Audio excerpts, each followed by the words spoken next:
Assalamualaikum warahmatullahi wabarakatuh. Selamat datang kawan-kawan semua di channel Riam Biru. Terima kasih banyak untuk kawan-kawan yang sudah berkenan hadir di channel ini. Apa kabar kawan-kawan? Semoga sehat selalu sekeluarga. Amin. Baik. Kali ini ada satu cerita datang dari Mas Udin di Magetan.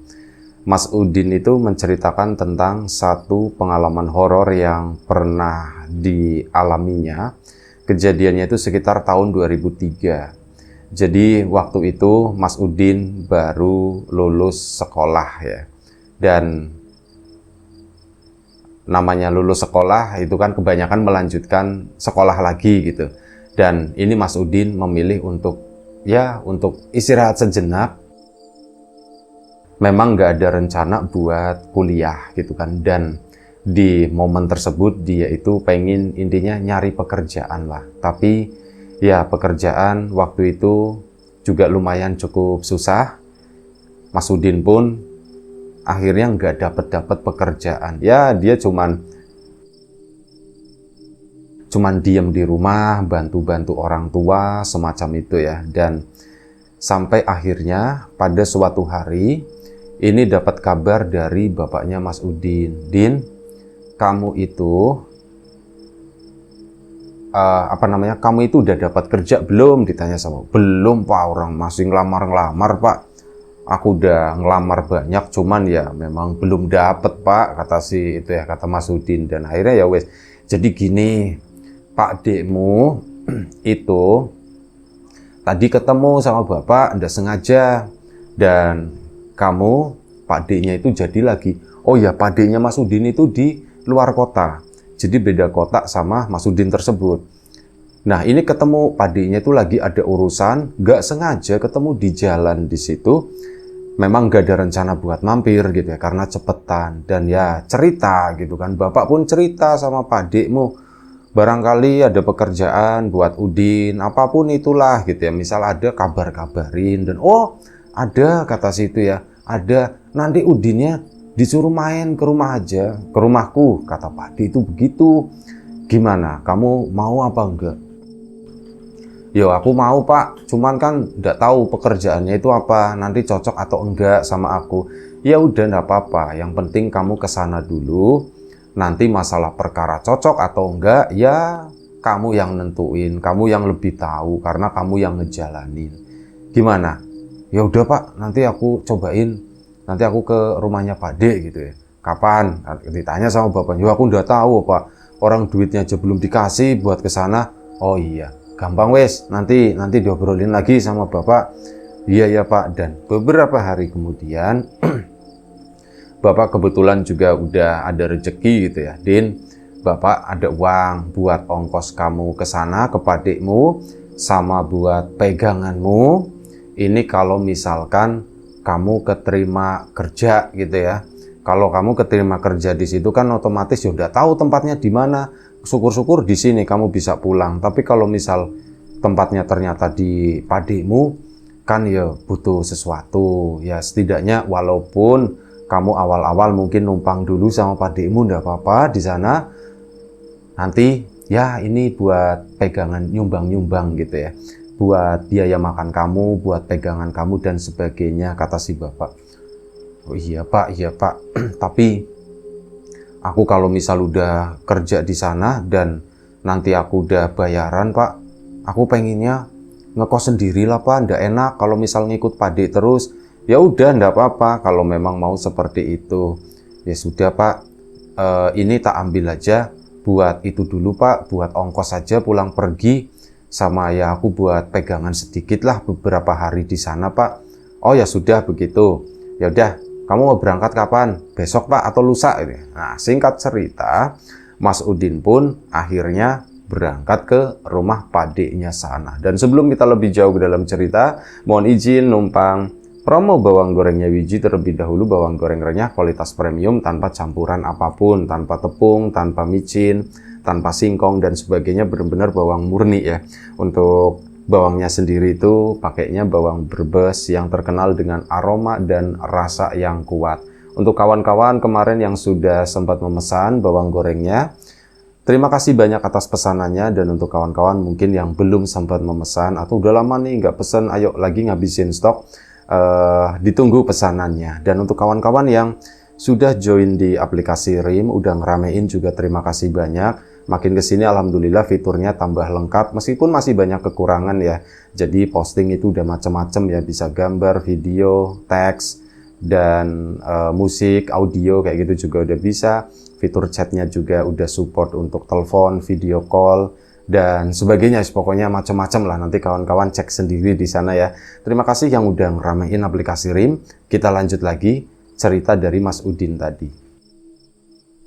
Akhirnya Mas Udin berangkat ke rumah padeknya itu. Nah, begitu berangkat ya disambut dengan hangat, dan memang beda rezeki bapaknya sama padeknya. Padeknya itu rezekinya ya lumayan cukup bagus lah, pekerjaannya lancar, normal, dan sebagainya. Sementara dari keluarganya Mas Udin, bapak sendiri, itu ya hanya pekerja kasar lah, seperti itu.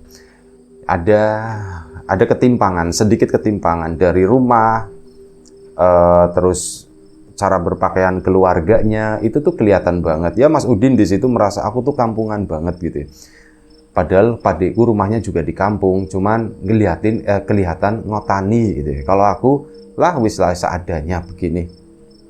Mas Udin pun akhirnya disambut sama padeknya, dengan baik banget lah, sama budeknya juga, sama ya itu sepupu-sepupunya itu disambut dengan baik. Dan ada sepupunya lagi, itu karena memang lagi kuliah, jadi nggak ada di rumah. Ada satu sepupu cowok juga, 1 tahun lebih tua dari Mas Udin, tapi kondisinya lagi nggak di rumah di sana. Dan Mas Udin waktu itu akhirnya ditempatkan di sebuah kamar yang lokasinya itu di area tengah. Di sana ada kamar kosong, dan itu kamar bekas ini ya, kamar bekas pupunya yang lagi kuliah tersebut.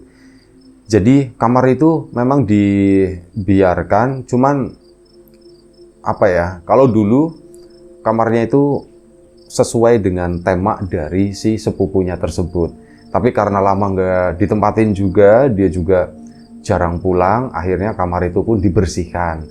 Barang-barang sepupunya masih ada, tapi nggak banyak di sana. Nah, itu karena kamar kosong dan udah dapat izin juga dari sepupunya itu, akhirnya ditempatin oleh Mas Udin. Udah kan?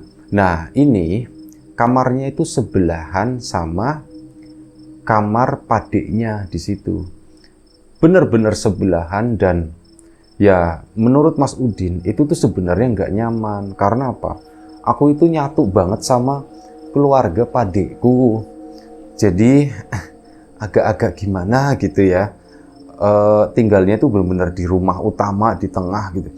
Itu tuh aku nggak nyaman, aku mau bolak-balik ya, aku malu atau apa, kata Mas Udin. Tapi udahlah, dikasih begini toh aku juga ini kan nanti aku belum tahu ditawarin pekerjaannya itu apa. Dan sesampainya di sana ya ada sempat ngobrol-ngobrol, Din, kamu bisanya apa, katanya.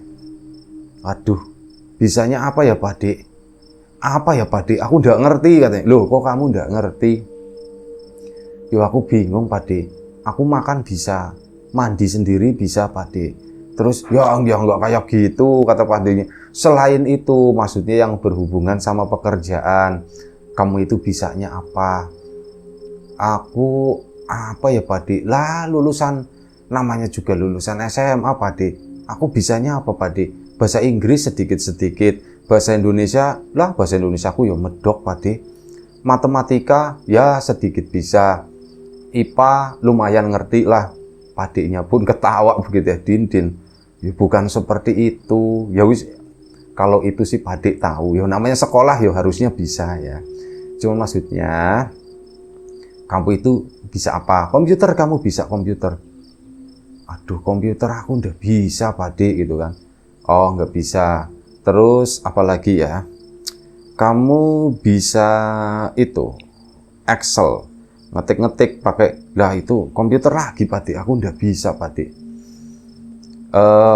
Kamu mau capek enggak, kata Pak Diknya. Oh kalau capek sih ya namanya orang nyari uang Pak Dik, apapun lah tak kerjain gitu ya. selama masih mampu ya pasti tak kerjain. Ya wes. Jadi begini, tadinya Pak D itu mau nawarin kamu satu pekerjaan. Itu berhubungan dengan administrasi. Ya, untuk belajar-belajar begitu ya. Itu enggak apa-apa, kamu ya rencananya tadi mau tak tawarin ke kamu, tapi ternyata kamu enggak bisa komputer gitu kan. Iya Pak D, aku enggak bisa. Ya sudah, enggak apa-apa, ada alternatif lain. Kamu mau jadi obenda gitu ya, jadi office boy, itu yang bantu-bantu di kantor. Yuk mau Pak D, kalau itu nggak mikir, nggak apa, aku mau, nggak apa-apa lah Pak D lah. Iya nggak apa-apa, kamu kerjain dulu yang seperti itu, nanti sambil belajar, kata si Pak D-nya. Kamu sambil belajar, belajar komputer lah katanya. Nanti kamu ambil kursus komputer aja atau apa, tak bantuin sama Pak D. Oh iya Pak D gitu kan. Tapi yo ndak enak Pak D. Ndak apa-apa kata Pak D-nya. Udah, sekarang kamu istirahat gitu kan. Nanti kalau ndak besok lusa lah. Nanti kamu tak ajak ke kantor katanya. Oh begitu Pak D. Baik Pak D gitu ya. Ya udah sekarang kamu istirahat. Akhirnya apa? Waktu itu memang udah lumayan cukup malam ya, sekitar jam 9. Mas Udin pun akhirnya masuk ke dalam kamar sana. Siap-siap buat istirahat. Ya nggak bisa tidur waktu itu. Kepikiran, asem iya ya ngapain aku nggak bisa komputer ya. Dulu tak pikir, lah apa sih itu ketak-ketuk, nulis nggak jelas. Pikirku seperti itu. Kalau, aku sebenarnya bisa komputer, pikirnya Mas Udin ya. Aku kan suka ke warnet, aku kan suka browsing, suka chattingan. Berarti aku sebenarnya bisa. Lah dia tuh telat nyadarin itu. Aku sebenarnya bisa. Kenapa aku bilang nggak bisa ya? Nantilah besok tak ngomong itu, tak ngomong padaku lagi. Ya cuma guling di kamar itu ya. Itu lumayan cukup lama.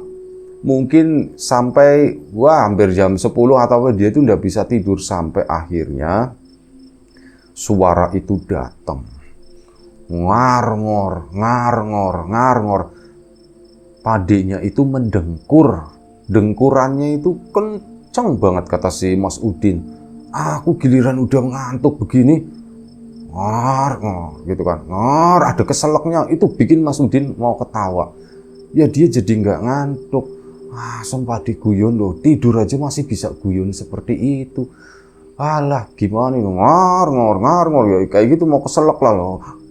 Kayak ini ya, orang lagi kayak gitu terus tiba-tiba mau batuk gitu kan, mau keselak gitu kan, ya lucu gitu kata Mas Udin. Jadi ketawa lagi. Itu sampai hampir jam 1 pagi, Mas Udin itu ndak bisa tidur gara-gara itu suara dengkuran, padahal kamar sebelahan. Itu kebayang yang di dalam kamar itu tuh suaranya tuh kayak, mungkin karena faktor malam juga hening kali ya. Atau faktor akustik ruang di situ yang memantulkan suara dari kamar padiknya tersebut. Itu tuh masuk ke kamarnya Mas Udin itu kencang banget. Dia sampai, aduh aku ndak bisa tidur kayak gini ya, gimana ya. Aduh, piye gitu ya. Mas Udin pun akhirnya, ya karena saking ngantuknya gitu ya, dia tutup pakai bantal segala macam, dia pun tertidur. Keesokan paginya, ya bangun, cuma kan masih ngantuk waktu itu agak telat gitu kan. Gimana Din, tidurnya semalam gitu kan. Wah tidurnya enak Pak D gitu ya. Maaf ya, Pak D itu kalau malam itu suka ngorok katanya gitu. Oh iya Pak D gitu. Suaranya kedengeran sampai kamarmu enggak gitu. Kedengeran sih Pak D, cuman ya kecil kata si Mas Udin begitu. Padahal dalam hatinya asem gara-gara Pak D ngorok aku ndak bisa tidur. Mana ada keselaknya lah gitu yang bikin aku pengen ketawa gitu. Budeknya pun akhirnya ikut-ikutan. Yo Din, Pak D-mu itu juara ngorok. Budek dulu waktu awal-awal nikah, wis pengen tak tinggalin gitu ya. Tapi tak sabar-sabarin, akhirnya apa? Telinganya Bude itu udah tebel kali ya. Udah biasa bisa tidur. Ya barangkali kamu keganggu gitu kan. Itu ya mohon maaf ya Din ya, kata budenya seperti itu. Apalagi kalau itu Din, adikmu tuh kalau ngorok ngegasnya terlalu kenceng itu blebek Din. Itu mau batuk. Wah itu Bude aja mau tidur jadi mau ketawa. Itu Mas Udin langsung ngakak di sana gitu ya. Karena keingat semalam emang bener seperti itu. Dan Ya wes, intinya pagi itu minta maaf dan Padenya ini nanti Pade berangkat ke kantor, nanti Pade coba omongin dengan orang di kantor. Nanti kamu insya Allah besok ya, besok tak ajakin ke kantor ya Din ya. Ji Pade siap, udah kamu hari ini di rumah aja. Anggap aja rumah sendiri, kata Padenya. Ji Pade, akhirnya sudah Padenya pun keluar. Di rumah itu ada sepupu-sepupunya si itu ya, sama budenya juga ada di sana. Ya Mas Udin bantu-bantu lah apapun itu. Hari pun gak kerasa dan sampai akhirnya malam hari lagi tiba. Padenya pun udah pulang dari sore. Ya ngobrol-ngobrol, sempat main-main di teras di sana juga, sempat nongkrong-nongkrong di situ sama padenya, ngobrolin masalah kantor, masalah pekerjaan dan sebagainya. Dan intinya besok pagi itu siap-siap. Nah, Mas Udin hari itu juga itu ngelihat di sana ada ruang sholat di situ. Ruang sholat yang terpisah lah. Malam nanti aku kan besok harus bangun pagi dan aku itu harus beger ya. Aku itu harus seger. Siang tadi aku nggak tidur soalnya ndak enak. Malamnya aku habis begadang. Padahal aku ngantuk banget siangnya. Cuman aku ndak enak lah mau tidur siang-siang di rumah orang. Tuan rumahnya pada melek semua. Ya aku melek gitu kan. Aku ndak enak kalau misal aku tidur. Oh malam itu tuh memang Mas ini udah ngantuk banget Mas Udinnya. Jam 9 itu udah ngantuk banget ya. Nggak ada suara apa-apa. Tidurlah akhirnya Mas Udin setelah udah Din nggak mau istirahat buat besok gitu. Mas Udin pun masuk ke dalam kamar, tidurlah dia. Udah tidur waktu itu ya, mungkin sekitar 1 jam, 2 jam, jam 10, jam 11 malam. Itu balapannya dimulai lagi ngar-ngor. Padenya itu udah mulai beraksi di situ. Mas Udinnya kebangun. Astagfirullahaladzim, suaranya lebih kencang dari kemarin gitu kan. Ditambah keselaknya itu gitu ya. Keselaknya Mas Udin pun jadi ketawa sendirian di kamar sambil meluk bantal gitu. Ya Allah Pade gitu. Sampai segitunya lagi berpikiran, sampai sebegitunya keselak lagi. Wah tambah jadi gitu ya. Sampai ketawa itu sampai keluar air mata, kata Mas Udin. Aku kalau kayak gini nggak bisa tidur. Aduh, Pade itu ngelawak terus tengah malam begini gitu ya. Gimana ini ya, gimana ya. Nah, Mas Udin jadi kepikiran. Sambil ketawa-tawa sendiri gitu ya. Ngebayangin Padenya itu keselak lagi ngorok. Ada ruang buat sholat di sana. Apa aku pindah ke sana aja ya? Itu kan lumayan cukup jauh. Kayaknya mungkin suaranya ndak tembus ke situ. Ada pintunya juga kayak semacam kamar. Ah ya aku pindah ke situ aja lah. Permisi ya Pade Bude, aku udah bisa tidur di kamar ini beneran. Akhirnya apa? Mas Udin pun keluar kamar, pindah ke tempat musola tersebut. Dan begitu masuk ke sana, ternyata apa? Sajadahnya memang ada logo musola begitu ya. Cuman sajadahnya ndak ada, sarungnya ndak ada, mungkin ndak tahu nggak dipakai atau gimana. Awalnya mungkin mau buat musola, tapi ternyata nggak ada yang sholat, bisa jadi seperti itu ya. Itu kosong, jadi kosong. Tapi sajadah nggak ada, cuman ada karpet di sana. Sudahlah aku tidur pakai karpet aja, bawa bantal kan dari kamar dan akhirnya Mas Udin pindah ke situ. Bro. Suara ngorok, pintu ditutup, pintunya geser, jelek. Ngoroknya tipis di sini. Mas Udin pun tidur di sana, baru les banget, sejenak banget, belum lama. Tiba-tiba Mas Udin itu mendengar, kali ini bukan suara ngorok. Oh ya, di ruang musola itu lampunya ndak ada. Lampunya itu kayak udah dilepas, ada pitingannya doang. Cahaya itu cuma dari ruang tengah. Samar-samar kan di dalam itu. Nah, ini suara yang didengar oleh Mas Udin itu bukan suara ngorok lagi. Bukan ngorok padenya. Melain suara kayak orang lagi pilek, terus nafas. Ngos. Seperti itu. Kok ganti suaranya Padeku seperti itu? Tapi bentar-bentar, ini mata sambil merem, Mas Udin itu udah mikir. Tapi ini kayaknya suaranya datangnya bukan dari luar, tapi dari ruangan ini. Suara apa ya itu ya? Ngos, makin didengerin. Dari sampingku ternyata. Mas Udin pun nengok. Begitu nengok, itu yang tidur di sana itu apa? Pocong. Pocong lagi ngadep ke atas begini ya. Ngas, ngos. Seperti itu. Mas Udin, ini asli bukan sih ya? Ini asli bukan ya? Sempet diem di sana lumayan cukup lama. Dia diem aja, nengok lagi. Bener itu pocong kayaknya. Dilihat ke atas ada iketannya, ke bawah. Loh ya bener, pocongnya kurus. Kata si Mas Udin itu diem aja begini, mata meremelek. Ngelihat itu lampu yang pitingan doang. Pocong. Terus aku harus gimana gitu ya? Iya pocong bener kata Mas Udin. Dan udahlah, aku bangun aja kata si Mas Udin. Mas Udin bangun berdiri mau keluar musola. Pocong itu pun ikut bangun jelek begini di sampingnya Mas Udin. Disitulah Mas Udin itu teriak-teriak. Dia itu udah lupa kalau lagi di rumah padiknya pokoknya. Bapak, manggilnya tuh bapaknya di sana. Ya otomatis padiknya, budeknya, keluarganya di situ pada bangun semuanya jegrek-jegrek. Din, ngorok padiknya itu berhenti. Padiknya keluar. Din, kenapa Din? Pak, tolong Pak. Tolong kenapa? Itu ada pocong Pak, Itu di situ. Di mana Din? Itu di musola katanya begitu kan. Di musola Din. Iya Pak, coba sana sih Pak. Mas Udin, Din, aku padikmu. Kamu manggil siapa? Bapak atau siapa, Pak? Astagfirullahaladzim, salah ya. Aku lupa, Pak. Ya, Pak, maaf, Pak. Ada pocong, Pak, di sana, Pak. Nah, terus kamu ngapain tidur di sana? Oh, di situ udah lama nggak dipakai, kotor ya karpetnya. Kamu tidur di sini aja di kamar. Oh, Pak, tadi di kamar itu gerah katanya begitu kan. Alasan lah gitu ya. Di kamar itu gerah. Oh begitu. Ini sudah enggak apa-apa. Enggak ada apa-apa Din, dicek sama padiknya ya. Itu enggak ada apa-apa Din di sana gitu. Tadi aku lihat Pade gitu. Sudah tenang dulu. Budenya ngambilin minum gitu. Udah minum dulu Din, minum. Akhirnya apa? Minum udah agak sedikit tenang. Ya dijelasin sama padiknya, mungkin kamu mimpi atau apa. Iya kali ya Padik ya. Cuman itu jelas banget Padik. Suara ngoroknya Padik aja kalah katanya begitu. Kalah gimana Din maksudnya? Suaranya ngoroknya Padik kan pintu tak tutup jelek. Itu suaranya udah tipis tuh. Cuman diganti sama suara ngas-ngos si itu Padik, si pocong tadi.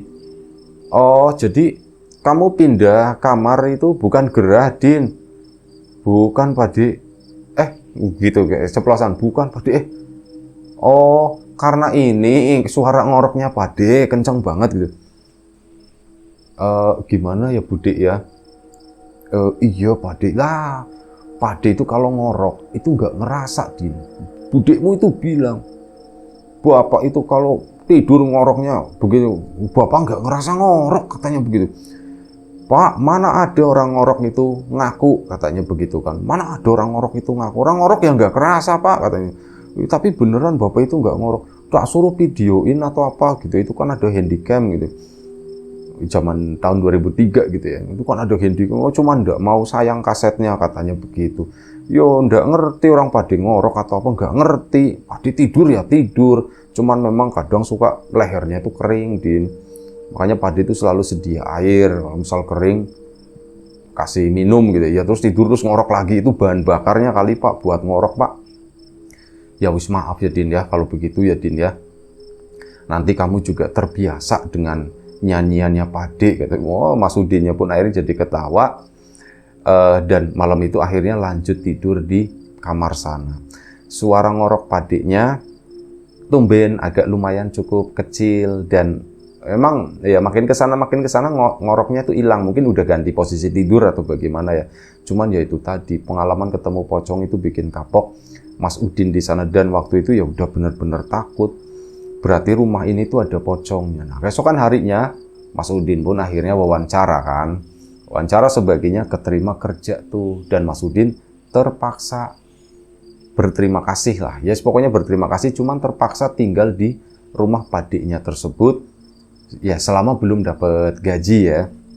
Itu begitu. Sempat pulang ketemu sama bapak dibawa bekal, dikasih bekal sama bapaknya dan akhirnya Mas Udin berangkat lagi ke sana dapat kerja sebagai OB dan waktu itu disekolahin juga, dikursusin juga sama Padiknya buat itu kursus komputer ya, biar Mas Udin itu setidaknya itu ada skill lah. Dan akhirnya udah Mas Udin mulai bekerja, dan setelah 1 bulan bayaran, yaitu tetap akhirnya tinggal di rumah padiknya dan mulai terbiasa lah dengan kondisi tersebut. Ngorok padiknya itu malah justru jadi penghantar tidur gitu ya. Ngar, enak gitu ya. Tidurlah Mas Udin di sana dan betah sampai tinggal di sana itu kurang lebih sekitar 4 bulan. Setelah 4 bulan, saat sepupunya pulang ya tidurnya bareng sama sepupunya di situ, seneng. Nah, 4 bulan berlalu, Mas Udin itu kan udah punya uang ya, dan waktu itu udah bisa komputer. Nggak cuman warnetan doang, tapi komputer yang ya skill-skill itulah. Dan akhirnya coba ngelamar lagi di daerah Magetan sana, di daerahnya sendiri. Mas Udin pun dapat kerja di situ, dan akhirnya udah balik kampung ke Magetan. Itu aja cerita dari Mas Udin. Mungkin ceritanya nggak panjang, tapi horor banget gitu ya.